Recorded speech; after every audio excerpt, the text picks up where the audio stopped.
ರಾಜ್ಯ ಬಿಜೆಪಿ ಅಧ್ಯಕ್ಷನಿಗೆ ನಾನು ಅಭಿನಂದನೆ ಸಲ್ಲಿಸುತ್ತೇನೆ. ನನ್ನನ್ನ ಪಕ್ಷದಿಂದ ಉಚ್ಚಾಟನೆ ಮಾಡಿದ್ದಕ್ಕೆ. ನಾನು ಚುನಾವಣೆಯಲ್ಲಿ ಸ್ಪರ್ಧೆ ಮಾಡೋದಿಲ್ಲ, ವಾಪಸ್ ತೆಗೆದುಕೊಳ್ತೇನೆ ಅಂತ ಹೇಳಲಾಗ್ತಾ ಇತ್ತು ಅಂತ ಬಿಜೆಪಿ ಬಂಡಾಯ ಅಭ್ಯರ್ಥಿ ಕೆಎಸ್ ಈಶ್ವರಪ್ಪ ಹೇಳಿದ್ರು. ಮಾಧ್ಯಮದವರೊಂದಿಗೆ ಮಾತನಾಡಿದ ಅವರು, ಈಗ ಶಿವಮೊಗ್ಗದ ಎಲ್ಲಾ ಮುಖಂಡರಿಗೂ ನನ್ನ ಸ್ಪರ್ಧೆ ಬಗ್ಗೆ ಸ್ಪಷ್ಟ ಸಂದೇಶ ಹೋಗಿದೆ. ಬಿಜೆಪಿಯಿಂದ ಉಚ್ಚಾಟನೆ ಇದು ತಾತ್ಕಾಲಿಕ. ಪಕ್ಷ ಬಿಟ್ಟು ಕಾಂಗ್ರೆಸ್ ಸೇರ್ಕೊಂಡಿದ್ದ ಜಗದೀಶ್ ಶೆಟ್ಟರನ್ನ ಬಿಎಸ್ವೈ ಕಾಲು ಹಿಡಿದು ವಾಪಸ್ ಕರೆದುಕೊಂಡು ಬಂದು ಟಿಕೆಟ್ ಕೊಟ್ಟಿದ್ದಾರೆ. ನಾನು ಈ ಚುನಾವಣೆಯಲ್ಲಿ ಗೆದ್ದ ನಂತರ ಬಿಜೆಪಿಗೆ ನಾನು ವಾಪಸ್ ಹೋಗ್ತೇನೆ, ಬಿಜೆಪಿಯೇ ನನ್ನನ್ನು ವಾಪಸ್ ಕರೆಸಿಕೊಳ್ಳಲಿದೆ ಎಂದ್ರು. ಗೆಲ್ತಿದ್ದಂಗೆ ಅವ್ರ ಅಪ್ಪ ಬಂದು ಕರ್ಕೊಂಡು ಹೋಗ್ತಾನ್ರಿ. ಸೋತಂತ ಜಗದೀಶ್ ಶೆಟ್ಟರ್ಗೆ ಕರ್ಕೊಂಡು ಹೋಗ್ತಾರೆ, ನನಗೆ ಕರ್ಕೊಂಡು ಹೋಗಲ್ವಾ? ಪಾರ್ಟಿ ಕಟ್ಟಿರೋ ನಂದು ಪಾರ್ಟಿ ಅದು. ಯಡಿಯೂರಪ್ಪ KGP ಹೋಗ್ಬಿಟ್ಟು ಬಂದರು, ಡೂಪ್ಲಿಕೇಟ್ ಅವರು. ಬೇಡ ಬೇಡ, ಚಪ್ಪಾಳೆ ಹೊಡಿಬೇಡಿ. ನಾನು ಯಾಕೆ ಈ ಪ್ರಶ್ನೆ ಕೇಳಿದ್ದಕ್ಕೆ ಉತ್ತರ ಕೊಡ್ತಿದ್ದೀನಿ. BJP ಯಾರದೇ ಸೊತ್ತಲ್ಲ, ನರೇಂದ್ರ ಮೋದಿನೂ ಯಾರದೇ ಸೊತ್ತಲ್ಲ. ಹಿಂದುತ್ವದ ವಿಚಾರದಲ್ಲಿ ನರೇಂದ್ರ ಮೋದಿ ಎಷ್ಟರ ಮಟ್ಟಿಗಿದ್ದಾರೋ ಭಾರತೀಯ ಜನತಾ ಪಾರ್ಟಿ ಕಾರ್ಯಕರ್ತರು ಅಷ್ಟೇ ಸ್ಪಷ್ಟವಾಗಿದ್ದಾರೆ. ತಾತ್ಕಾಲಿಕವಾಗಿ ಯಡಿಯೂರಪ್ಪನ ಮಗನ ಮುಖ್ಯಮಂತ್ರಿ ಮಾಡಬೇಕು ಅಂತ ಈ ತಾತ್ಕಾಲಿಕವಾಗಿ ಭಾರತೀಯ ಜನತಾ ಪಾರ್ಟಿ ಅಪ್ಪ ಮಕ್ಕಳ ಕೈಯಲ್ಲಿದೆ. ಅದನ್ನು ಮುಕ್ತ ಮಾಡಬೇಕು ಅಂತ ಹೊರಟಿದ್ದೀನಿ. ಈ ಲೋಕಸಭೆ ಚುನಾವಣೆ ಆಗ್ತಿದ್ದಂಗೆ ಮುಕ್ತ ಮಾಡೋದ್ರಲ್ಲಿ ಮೊದಲನೇದು ರಾಘವೇಂದ್ರ ಚುನಾವಣೆ ಸೋಲ್ತಿದ್ದಂಗೆ ಒಂದು ಸಮಸ್ಯೆ ಪರಿಹಾರ ಆಗಿದೆ. ಇದಾಗ್ತಿದ್ದಂಗೆ ಲೋಕಸಭೆ ಚುನಾವಣೆ ಆಗ್ತಿದ್ದಂಗೆ ವಿಜೇಂದ್ರ ರಾಜ್ಯ BJP ಅಧ್ಯಕ್ಷ ಸ್ಥಾನ ರಾಜೀನಾಮೆ ಕೊಡ್ತಾನೆ. ಕರ್ನಾಟಕ ರಾಜ್ಯದಲ್ಲಿ ಅಪ್ಪ ಮಕ್ಕಳ ಕೈಯಲ್ಲಿರುವಂಥ ಭಾರತೀಯ ಜನತಾ ಪಾರ್ಟಿ ಮುಕ್ತ ಆಗತ್ತೆ. ನನಗೆ ನೆಮ್ಮದಿ. ಇಡೀ ರಾಜ್ಯದಿಂದ ಇಡೀ ಲೋಕಸಭಾ ಕ್ಷೇತ್ರ ಎಲ್ಲ ಕಡೆಯಿಂದ ಎಲ್ಲ ಪಾರ್ಟಿ ಇರೋದು ಫೋನು.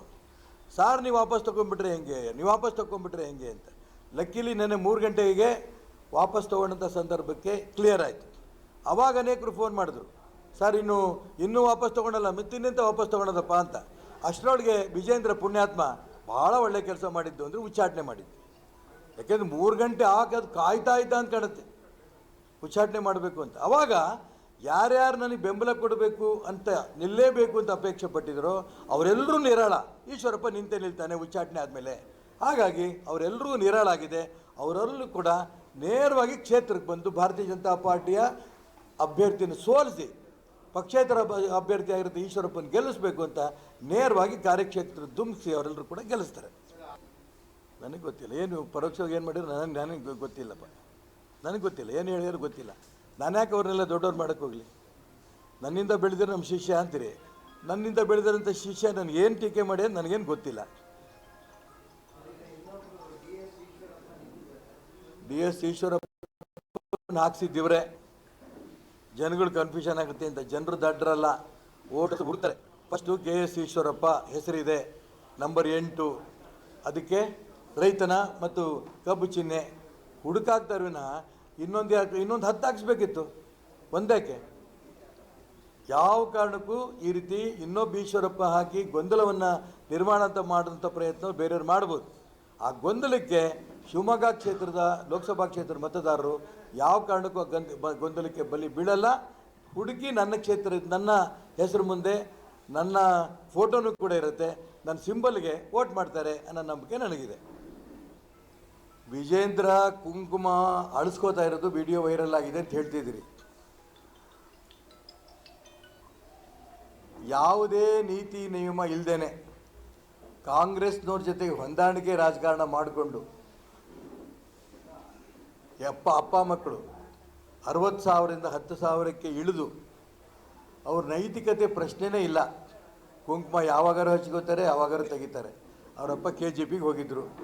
ಆಗ KGPಗೆ ಹೋದಂಥ ಸಂದರ್ಭದಲ್ಲಿ ಅವರು ಟಿಪ್ಪು ಸುಲ್ತಾನನ ಜಯಂತಿನಲ್ಲಿ ಮುಸಲ್ಮಾನರ ಕ್ಯಾಪ್ ಹಾಕ್ಕೊಂಡಿದ್ದು ನಾವೆಲ್ಲ ನೋಡಿದ್ದೇವೆ. ಅವಾಗಲೂ ಹೇಳಿದ್ರು ಎಲ್ಲರ ಜೊತೆಗೆ ನಾವು ಎಲ್ಲ ಧರ್ಮದವ್ರ ಜೊತೆಗೆ ಬೆರಿಬೇಕು ಅಂತ. ಎಲ್ಲರ ಜೊತೆಗೆ ಬೆರೀರಿ ಬೇಡನಲ್ಲ. ಹಣೆ ಹಾಕ್ಕೊಂಡಿರಂಥ ಕುಂಕುಮ ಯಾಕೆ ಕಳಿಸ್ಕೊತೀರಿ? ಹಿಂದೂ ಧರ್ಮ ಬೇಡವಾ? ನಾನು ವಿಜೇಂದ್ರಂಗೂ ಕೇಳ್ತೇನೆ ಇದೇ ಮಾತನ್ನು, ಗೀತಾ ಶಿವರಾಜ್ಕುಮಾರ್ಗೂ ಮತ್ತು ಶಿವರಾಜ್ಕುಮಾರ್ಗೂ ಕೇಳ್ತೇನೆ. ಅವ್ರಿಗೂ ಕೂಡ ಕುಂಕುಮ ಹಚ್ಚಿದ್ದನ್ನು ಅಳಿಸಿದ್ದನ್ನು ವೈರಲ್ ಆಗಿರೋದನ್ನು ನಾನು ಕಂಡಿದ್ದೀನಿ. ಹಾಗಾಗಿ ವಿಜೇಂದ್ರ ಇರ್ಬೋದು, ಅದೇ ರೀತಿ ಗೀತಾ ಶಿವರಾಜ್ಕುಮಾರ್ ಇರ್ಬೋದು, ಎಲ್ಲರೂ ಕೂಡ ಹಿಂದೂ ಸಮಾಜದ ಕ್ಷಮೆ ಕೇಳಬೇಕು ಅನ್ನೋಂಥ ಒತ್ತಾಯವನ್ನು ಈ ಸಂದರ್ಭವನ್ನು ಮಾಡ್ತೇನೆ. ಗೆಲ್ತಿದ್ದಂಗೆ ಅವ್ರ ಅಪ್ಪ ಬಂದು ಕರ್ಕೊಂಡು ಹೋಗ್ತಾನೆ ರೀ. ಸೋತಂತ ಜಗದೀಶ್ ಶೆಟ್ಟರ್ಗೆ ಕರ್ಕೊಂಡು ಹೋಗ್ತಾರೆ, ನನಗೆ ಕರ್ಕೊಂಡು ಹೋಗಲ್ವಾ? ಪಾರ್ಟಿ ಕಟ್ಟಿರೋ ನಂದು ಪಾರ್ಟಿ ಅದು. ಯಡಿಯೂರಪ್ಪ KGP ಹೋಗ್ಬಿಟ್ಟು ಬಂದರು, ಡೂಪ್ಲಿಕೇಟ್ ಅವರು. ಬೇಡ ಬೇಡ, ಚಪ್ಪಾಳೆ ಹೊಡಿಬೇಡಿ. ನಾನು ಯಾಕೆ ಈ ಪ್ರಶ್ನೆ ಕೇಳಿದ್ದಕ್ಕೆ ಉತ್ತರ ಕೊಡ್ತಿದ್ದೀನಿ.